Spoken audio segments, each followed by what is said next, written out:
Привіт! Черговий розбір бліц-партії, на цей раз в данському гамбіті. Беріть чай, каву, хрустики, приємного перегляду. Партія починається ходом Е4, Е5, Д4, ЕД, С3, ДЦ.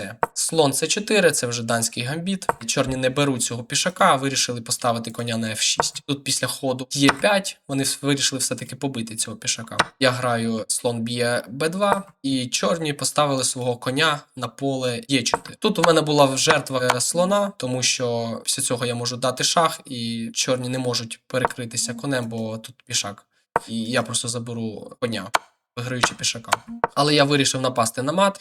У чорних знаходиться тут захисний хід кінь G5. Я намагаюся зігнати цього коня, але чорні дають шах, я перекрився, після розміну грають С6, зганяючи мого ферзя. Це поле все ще захищене, я не можу дати мат, тому мені приходиться відходити. Я відійшов на Д3, і чорні вирішили перекрити цю діагональ для слона, граючи Е6. Я ж продовжую розвиток, ставлячи коня на Е2. Після рокіровки чорні сподівалися, що їх король вже там буде в безпеці, але я продовжую атаку ходом F4, і після цього граю F5. Чорні ставлять коня на C5, а я ставлю ферзя на C3, плануючи проштовхнути пішака ще далі. Після ходу D6 я так і роблю. І тут, якщо чорні поб'ють цього пішака, я спочатку даю шах, а потім б'ю на F6, атакуючи ферзя. І, наприклад, тут комп'ютер вже пропонує віддавати фігури.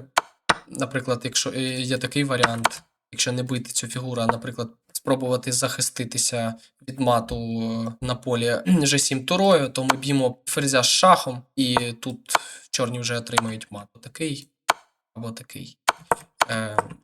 В партії ж суперник відійшов ферзем. Я побив пішака на d6, і тут суперник зіграв Е4, ферзь Е4, пропонуючи розмін ферзів. Але я помітив, що в мене є тут проміжний хід, спочатку побити на G7, і якщо суперник міняє ферзів, я спочатку б'ю туру з шахом, а потім вже беру цього ферзя, виграючи просто туру. Тому суперник відійшов, але ця тура захищала пішака F7, і тепер я можу поставити супернику. Ось така партія. Дякую за перегляд, ставте вподобайку. До побачення.